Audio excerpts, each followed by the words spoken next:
After Arizona Cardinals head coach Jonathan Gannon announced that Kyler Murray's 2025 season will most likely come to an end as he continues to nurse a foot injury, the rumors have begun to swirl regarding Murray's status and future in the NFL. Could Darren Muji call up the Arizona Cardinals and go all in and try to bring Kyler Murray to New York this offseason? Would it make sense? We'll talk about that and much more all coming up here on a Saturday edition of NY Flight Jets Talk. This is NY Flight Jets Talk with Connor Long. NY Flight Jets Talk. We're talking Jets, Jets, Jets, Jets, Jets, Jets, Jets. NY Flight Jets Talk with special guests. NY Flight Jets Talk. Here's your host, Connor Long. Jets, Jets, Jets, Jets, Jets, Jets, Jets, Jets, Jets, Jets, Jets, Jets. This is NY Flight Jets. What is going on, New York Jet fans? Hello, everyone. Welcome back here into another edition of NY Flight Jets Talk as we come to you guys live right here on this Saturday evening, December 6th, 2025. Thank you all for joining us. Be sure you drop down below, smash that like button, hit subscribe. That is the free way to support us and what we are doing right here on the channel. Again, smash the like button, hit subscribe, questions, comments, thoughts. Throw all of those in the chat, throw all of those in the comment section for us to get to. If you want to call into the show, you could do so with the pinned comment in the video description down below. We appreciate the hell out of you guys. We appreciate your support as always. Again, don't forget about the paid way to support us as well. Every super chat goes a long way. Your question will come up immediately if you send in the super chat. And then, of course, gifted memberships. I am Connor Long right here with you guys on this Saturday evening. Thank you for joining us. The New York Jets host the Miami Dolphins tomorrow. We'll have live pregame coverage of that, of course, here on the channel. 11 a.m. Eastern Standard Time, the pregame show will start up. A big night in football in general. We got some of the championship games going on. The SEC championship, of course, between Alabama and Georgia. And then in less than an hour, Fernando Mendoza will get things started against Julian Sayin and the Ohio State Buckeyes. It ought to be a great game, that Big Ten championship, of course. Two 12-0 teams in Ohio State and Indiana. Fernando Mendoza, of course, on the rise. His draft stock is only, getting higher and higher each and every single day. Plus, I think if he wins tonight, he secures the Heisman Trophy. That's my take regarding tonight's game. We'll get into that, some of the draft implications for the Jets, a live update on the Georgia-Alabama game. Georgia continuing to dominate. They have that one in the bag, 28-7 the score with under 7 minutes to play in the fourth quarter. Ty Simpson, man, a really rough performance from him today, just looking at the stat sheet.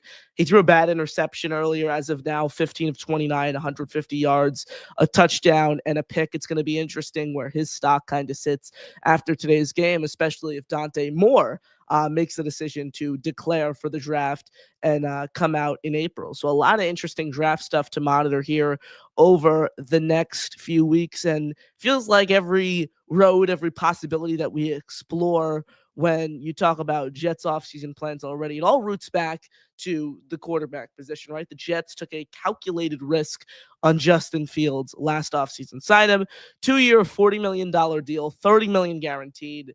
They knew they could get out of the deal after one season. And like I mentioned, it was a calculated risk. The Jets knew what they were getting into with Fields. It was an experiment. They saw the upside. They saw the talent that he had, and the Jets coaching staff said, hey, we want to roll the dice on this. We want this guy to be our quarterback in essentially year zero of this new regime, because we all knew, no matter how much fans got worked up 5 weeks, 7 weeks into the season, that this regime was not going to go one and done.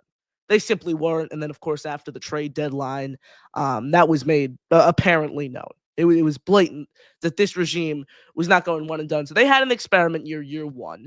They decided to move off of Aaron Rodgers. They pivot to Justin Fields. Obviously, the experiment fails for Fields. He gets benched 9 games into the season, goes 2-7, took way too many sacks, put too many balls on the carpet, just wasn't doing the trick for New York. They lost a couple of games because of him. And then they turned to Tyrod Taylor. And now all Jet fans, everyone who covers this team knows that Tyrod Taylor isn't the long-term solution. The Jets can explore so many different avenues this offseason as it pertains to the quarterback position with all the first-round picks they have over the next couple of seasons. Just have 5 first-round picks over the next 2 drafts. They have 4 picks. It's projected to be within the top 50 this year. So the Jets have a lot of flexibility. The one thing they can't do, though, is stand pat and do nothing. And a lot of fans have already begun exploring into the bridge quarterback market. And look, the names aren't pretty. They're all free agents for a reason. But a name that some fans have circled back to, and a name that's surfaced over the past couple weeks as someone the Jets could potentially covet, is Kyler Murray. Now, everyone knows the backstory of Kyler Murray, a star athlete coming out of Oklahoma, goes #1 to the Arizona Cardinals. He was drafted in the MLB by the Athletics as well. Just an overall incredible athlete. People thought this guy was going to be legit. People thought this guy could bring a Super Bowl to Arizona. Obviously, that was not the case. He made the playoffs 1 year with them, but for the most part, it's been very, very, very rocky for Kyler Murray to start his NFL season. Health-wise, product-wise, 38, 48, and 1. His record, 7 years he's been in the league now, this being his 7th season. And look, he kind of plateaued in that 2021 season where he made the Pro Bowl. He was in the playoffs with Cliff Kingsbury, and then, of course, in 2020, he was also a Pro Bowler, so literally a 2-time Pro Bowler within his first 3 years in the league. Everything got off to the right start, and then it just slowly started to go downhill for him. 2023, injuries riddled his campaign. Only 8 games. He went 3-5. Last year, he played every single game, and the Cardinals team just wasn't good enough. They went 8-9. And then, of course, this year got off to an okay start, but then injuries slowly derailed him. Only played in 5 games, went 2-3. And then, of course, Jonathan Gannon making the announcement earlier this week that he is going to be shut down for the rest of the season. Now, he is under contract with Arizona over the next couple seasons, but after everything that's unfolded over the past couple years, this year in particular, it's widely expected that Murray will be on the trade market this offseason. And that's where a team like the Jets, that's where their name gets thrown in the ring, right? Because whenever any quarterback becomes available at this juncture that the Jets are in, this situation that they're in, with no clear answer already in place for next season, their name is going to be mentioned in every conversation regarding a quarterback. You break this down from the cap perspective, that's where I'll start. I'll just give you my blanket answer right out of the gate. This makes no sense for the Jets. Trading for Kyler Murray would be absolutely ridiculous. That is how a regime that got off to a very, very, very slow start in year 1, but has slowly picked it up these past few weeks, won 3 out of their last 5. You're starting to see some of the building blocks come into shape for Aaron Glenn and Darren Muji. Signing Kyler Murray in free agency would erase all of that as it pertains to building trust within your fan base. Signing Kyler Murray would be an unmitigated disaster for the Jets. And again, we will start with the cap. The Cardinals are going to want to trade Kyler Murray. He's on a very, very tradable contract. They would save over $35 million if they traded Murray. But whoa, whoa, whoa. Now we talk about the team that has to bring Murray in, folks. It would essentially be a 1-year, $39.8 million tryout. That's what it is. A 1-year, $39.8 million tryout if you account for all the money in this contract just for next season. Now, not only is $39.8 million a ridiculous amount of money for a non-top 10 quarterback, but the Jets have so much dead money tied up at the quarterback position. $35 million this coming off season for Aaron Rodgers. And then assuming they cut Justin Fields, that's another $22 million. So when you talk about a bridge quarterback for the Jets next season, they need someone who's cost effective. That's what they need. That's the number one thing. They need someone who's going to come in, who could keep you competitive where the floor is high and he's cost effective. The Jets already tried this. Okay, we're going to take an experiment on an athletic QB who hasn't been able to piece everything together throughout the early returns of his NFL career.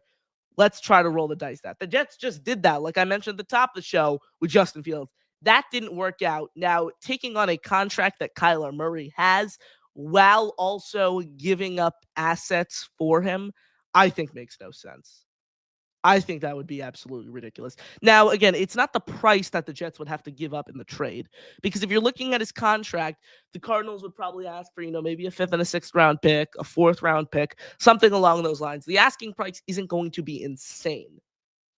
But the Jets are projected to have a little under $100 million in cap space, and that gives them full autonomy to really just do damage in free agency, bring in all the names they want, really get this roster in position to not be Super Bowl ready, of course, in 2026, but potentially make a playoff push. That's not a crazy thing to say at all. Signing Kyler Murray would eat up nearly $40 million. So about a half of that. It's just not worth it, guys. It does not make sense. Again, they can afford it on paper, but it would eat up a ton of their cap space. It would hinder what they would try to do in free agency this year. It is just way too much money for a quarterback who has been below average. That's the way you put it. 92.2 passer rating throughout his career, slightly below league average. 6.07 yards per attempt, also slightly below average. And then, of course, he has a losing record. So he is a below average quarterback who shows flashes but isn't able to sustain that play. Sounds a lot like Justin Fields. Sounds a lot like Justin Fields. Oh, might I add that you're going to have to pay him $40 million, guys. Might I add that? So, Kyler Murray to the Jets, I understand where the pundits are coming from when they try to connect the dots on how it would make sense for the Jets to go out and trade for an athletic quarterback. It's just when you look into the weeds, when you look at the contract, the cap perspective, what the Jets just did this year, their timelines, it would make no sense to go after Kyler Murray. The health is another issue. He's missed 21 of 76 games since 2021. This regime could do one of two things, or both. They could just go get a bridge option who has a high floor, who will keep them competitive next season, or they could draft a quarterback and put him into the fire right away. The middle, of course, would be doing both. You take a quarterback this year, you sign a bridge guy, whether that means re-signing Tyrod Taylor, whether that means trading for a Mac Jones, signing someone in free agency, a Marcus Mariota, and then you kind of have those two guys battle it out. That's what you could do. Anything but trade for Kyler Murray. Anything but trade for Kyler Murray for this team. Now, last year, it was an entirely different conversation. There were talks about trading for Kyler Murray after last year, and my stance was entirely different. I was okay with that. But that was last year. That's entirely different. The Jets kind of took the same approach with a Justin Fields instead. Kyler Murray, the timeline doesn't match up for the Jets. He costs way too much, and he's not that good. He's not that good. Let's just come to that conclusion. He's been in the league for 7 years. Justin Fields, at least, again, it was a different story. Not only was it a different point in time, but, Fields was entering year 5. He literally got an MVP vote in 2023. He went 4-2 with the Steelers. Kyler Murray's been in the NFL now for 7 years. He costs way too much money. He's not a leader. It doesn't make sense, guys. It doesn't. I can name 10, 15 quarterbacks. I'd rather have all things considered than Kyler Murray for next season. Smash the like button. Hit subscribe. I'm Connor Long right here with you guys on a Saturday edition of NY Flight Jets Talk. Questions, comments, thoughts, throw all of those in the chat. We're going to get to those quickly, folks. You guys call into the show with the pinned comment at the top of the chat. We appreciate you guys. We appreciate your support. As always, right here on the program. Again, smash the like button, hit subscribe. Connor Long of Jets X Factor right here with you guys on the Saturday edition of NY Flight Jets Talk. We're going to talk a lot more here on the show. Questions, comments, thoughts. Again, load all of those in the chat. We're going to get to those. We want to hear what you guys have to say. Also, call into the show with the pinned comment at the top of the chat, of course, or in the video description down below, whatever is easier for you guys. Again, we're going to get you guys in the chat, so continue to load those up. We're going to talk some college football. Fernando Mendoza against the Ohio State Buckeyes, of course, about to get things started here in a little over 40 minutes. We're going to preview that game, some players that you guys should watch for the Jets. I also want to get to some injury news as Jarvis Brownlee Jr. was placed on IR. I think his season is going to come to an end, right? Because at this point, Jarvis Brownlee Jr., right, who I think has shown enough to open next year as the starting slot cornerback. Yeah, sure. Now the Jets can add someone in free agency, but I think he's done enough to earn that role week 1 of next season. Injured reserve means you're out for at least 4 weeks. The Jets have 5 games left in the season, counting tomorrow's. Are they going to want to play him week 18? No. He's shut down for the rest of the year. Jordan Clark, the son of Ryan Clark out of Notre Dame, of course, was signed to the 53-man roster. He's going to be someone to watch. He has great ball skills. He has great instincts. He's signed to the 53-man roster. He's going to get an opportunity to prove himself.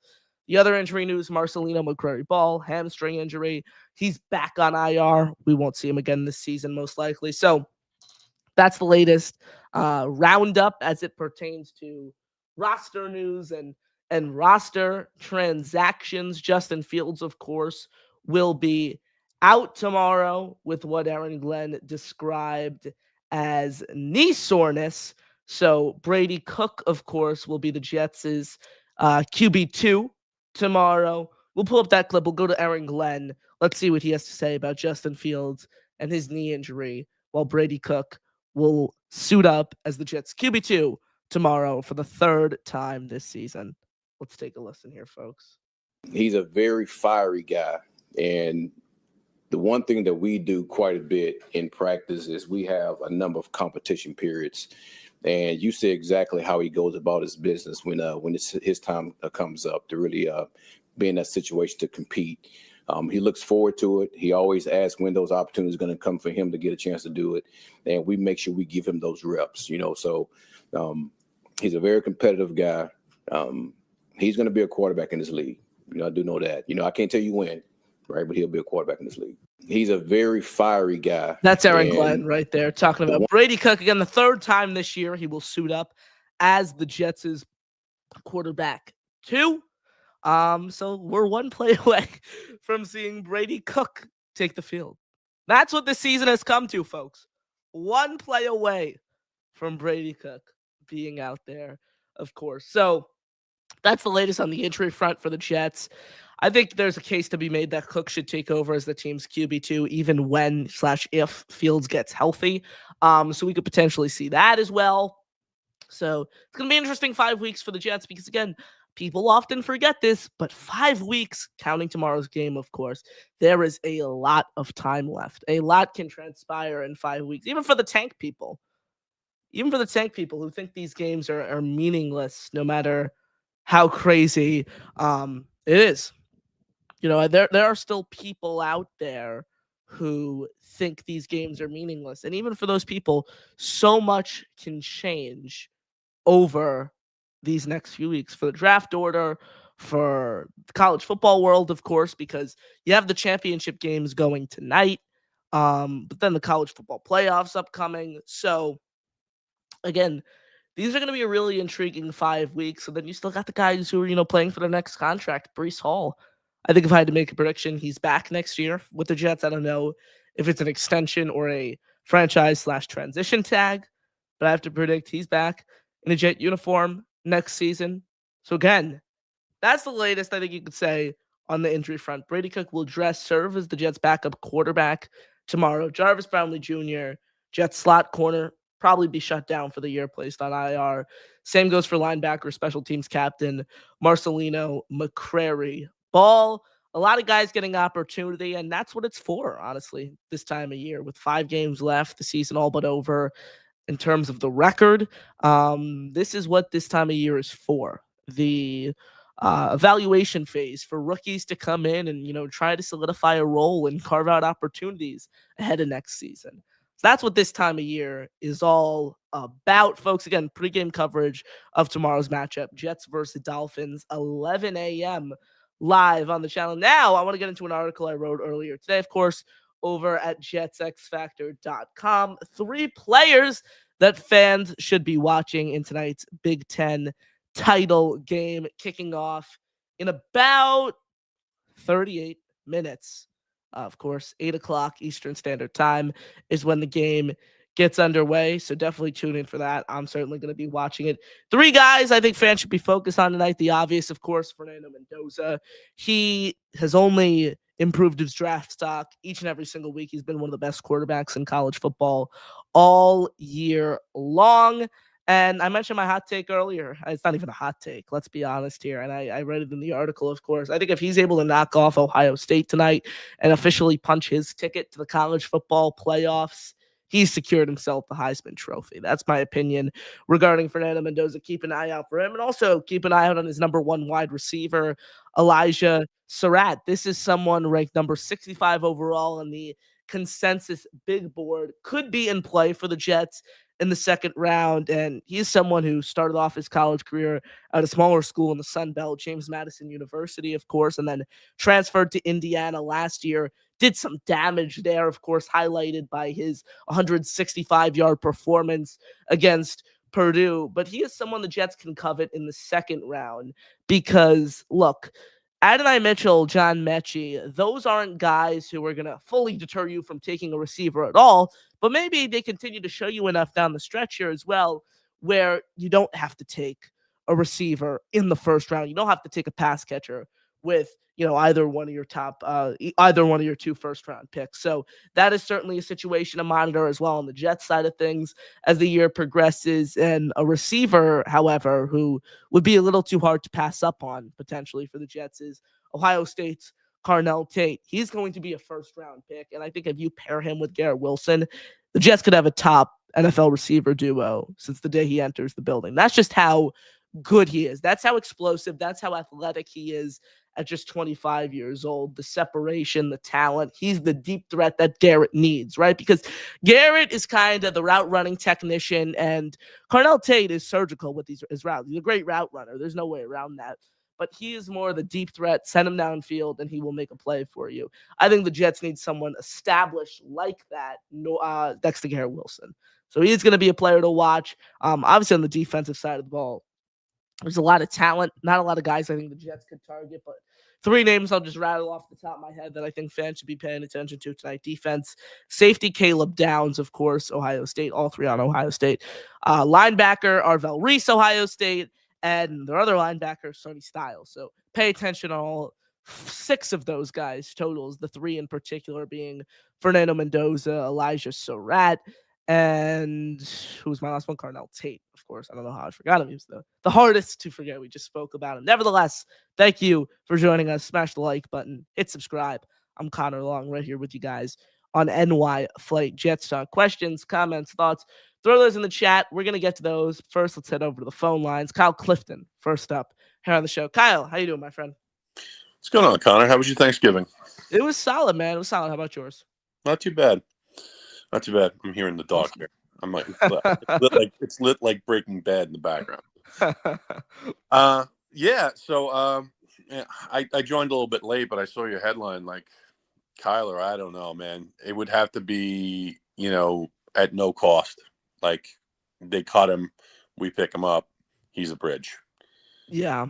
That's the only scenario where I might be interested because. In that case, he's probably the best veteran bridge out there, because the bridge market is that bad. Yeah. The other thing would be if Tyrod wanted to come back, and if he wanted to be the bridge and play,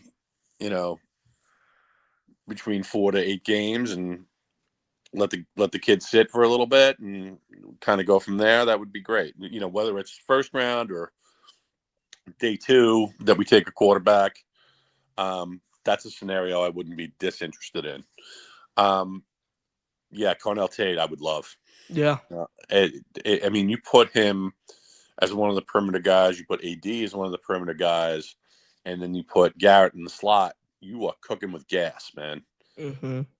And I'm not saying that he would have to necessarily live there exclusively, right? I think that when you go to certain packages, Garrett would be out there on the perimeter when you go a little bit heavier. But, that's something where we would have the skill players ready to advance the program.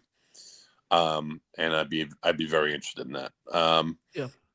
And that's that's kind of where we're going to be sitting, right? I don't know if there is going to be a wide receiver in this draft taken higher than 7. Yeah, Which is where I agree. I don't even think Tyson will go that high. Jordan Tyson out of Arizona State, of course. And Jordan Tyson is a great player. He's a great receiver. The injury history is, I think, where fans will get a little weary of him once you really dive into who he is, the player. Again, great player. I think the best all-around receiver in this draft, my opinion.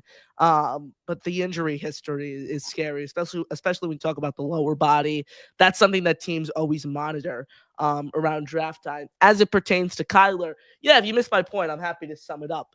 I want nothing to do with him when it comes to trading for him. And it's not because the value that the Jets would have to give up in the trade. It's his contract. I know you mentioned the only situation would be if he gets cut and, you'd get him on a completely new deal.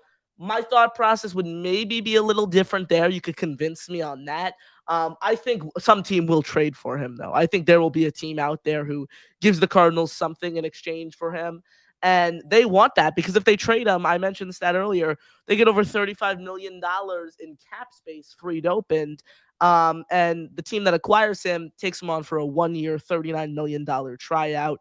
On top of the cap, the money that they're going to owe to Justin Fields once he's cut at the end of the year. Aaron Rodgers, the $35 million, of course, paired with the fact that, let's be real, Kyler Murray isn't a really good quarterback. He's a below average quarterback. He's not a top 10 guy. He's in the bottom 15 of the league. And everyone's going to say, oh, they tried this with Justin Fields. Justin Fields wasn't a top quarterback. They gave him $40 million over 2 years. It was different, though. Fields got MVP votes, literally, in the 2023 season. He received an MVP vote. He went 4-2 with the Steelers. He was continuing to show progress as a passer. The Jets thought they could coach him up. Kyler Murray has been in the league now. This is year 7. He's been injured pretty much every single year of his career, except last year when he went 8-9 with the Cardinals. And he's below average in every category. He's too small. The leadership, the Call of Duty issues. It's just, I don't want him around a young quarterback either. Those are my I'm main not things. excited about the Kyler prospect. I want to make that Yeah. clear. Yeah. But there is a dearth of options. So that leads to, what do you do?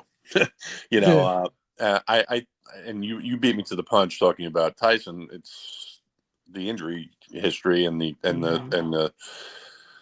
the risk that goes along with that, and plus his skill set is a little bit duplicative of Garrett's. It's I would prefer a bigger X on the perimeter, and I really want to be able to open up the run game. Like Denzel Boston from Washington State is a guy I really like. 6'4", someone who's a super smooth mover. He could run block for you. He wins in contested catch situations. And he's not a duplicate of Garrett. He's a big bodied guy on the outside who wins in jump balls. And that's what the Jets need. I think opposite Garrett. Kyle, thank you for the call, my friend. You got any final thoughts here before we let you go? Yeah. Chris Bell is another guy. Chris Bell. Throw him in there as well. Thank you, Kyle. We appreciate the call. Thank you for your support as always. Right here on the channel, guys. Questions, comments, thoughts in the chat. I'm Connor Long of Jets X Factor, right here with you guys on a Saturday edition of NY Flight Jets Talk. Thank you so much for the support as always. Thank you to everyone who is watching us live right here on the show. Let's go into the chat. Jersey, 4 Hawks in the building. What's up, sis? No. He's opposed to Kyler Murray already. This was before the show started. This was 15 minutes before we started the show. Actually, an hour and 15 minutes before we started the show. And he was already getting his thought out there against Kyler Murray. Paul Callio in the building says, hey, everyone. What's up, Paul? Says Ty Simpson is nowhere near ready for the NFL, and he should stay in college another year. As for Murray, pass. Jets need to be ready to move up in the draft if they love someone. Now, it's an interesting comment, right? It's twofold. I'll start with the first comment you make there about Ty Simpson. He certainly has not looked great in recent weeks, and tonight was an unmitigated disaster in the SEC championship under the bright lights against Georgia.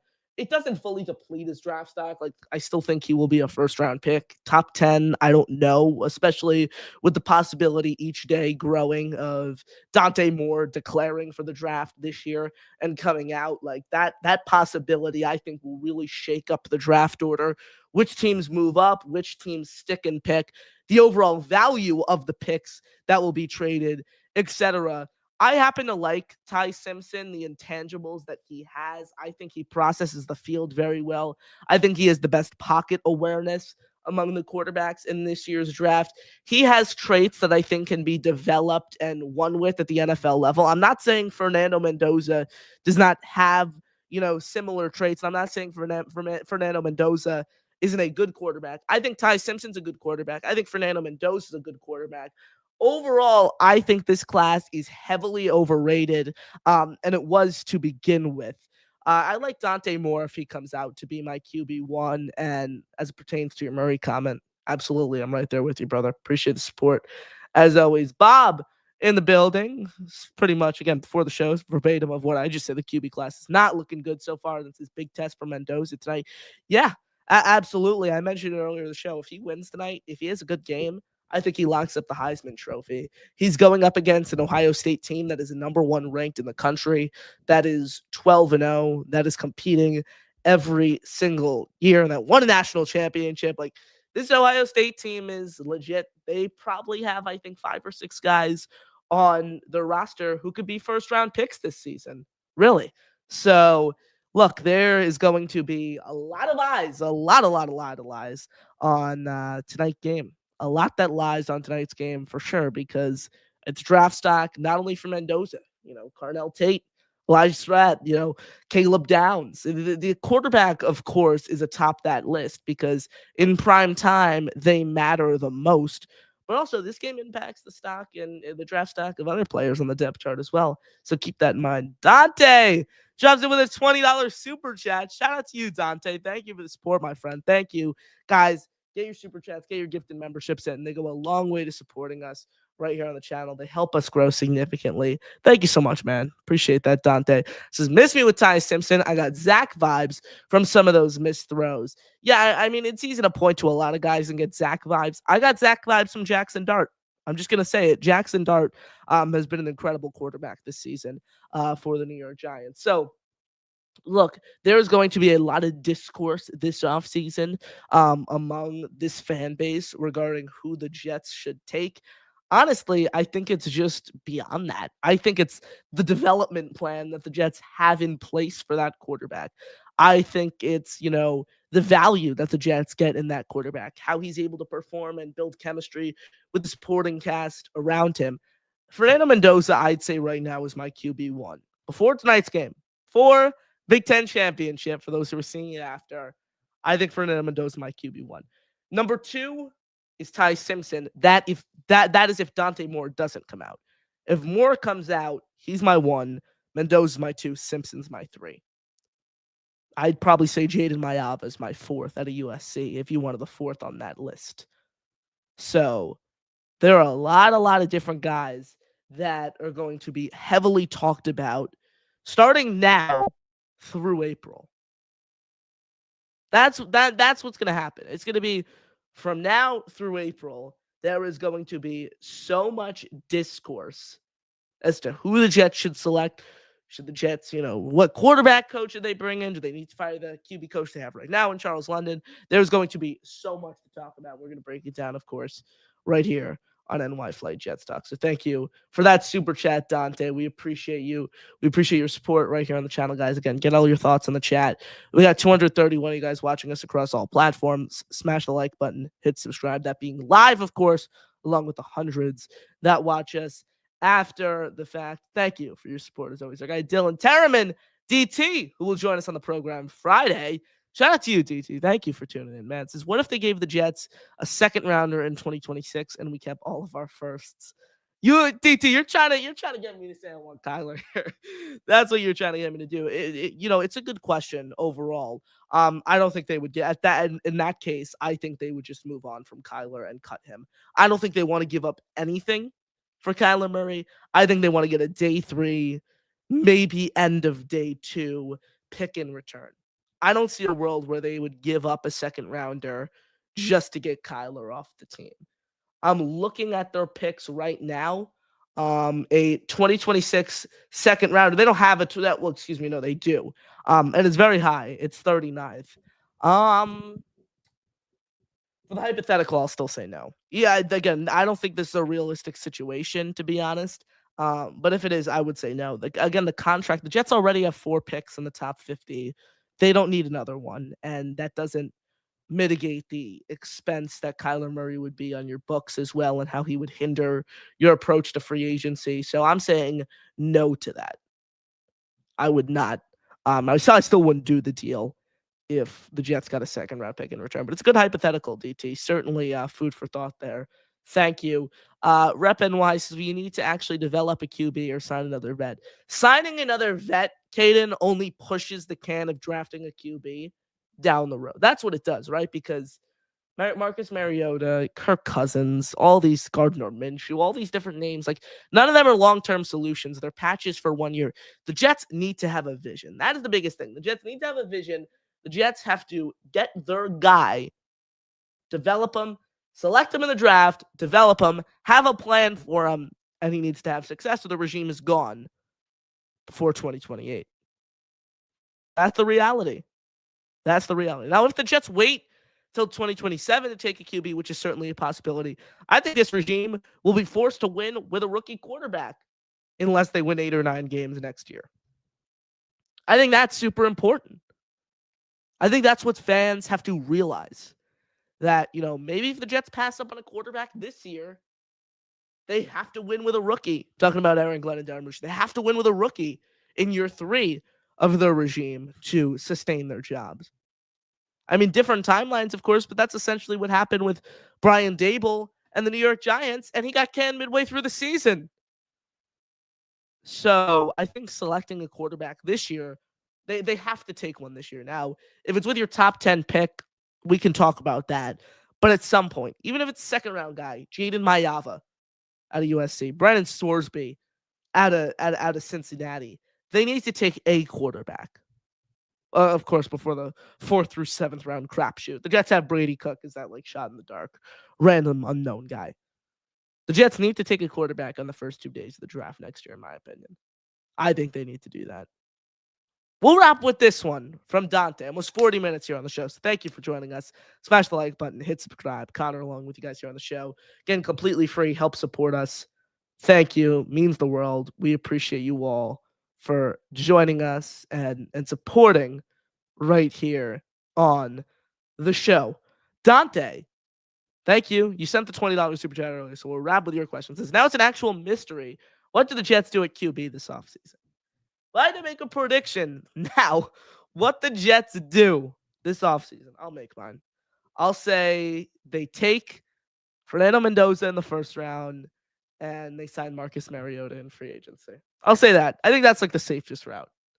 I think that's what they'll do. But it is a mystery, right? Because I mentioned at the top of the show earlier, they can go in so many different directions. They have so much capital. They have so much leeway. They have so much cap space.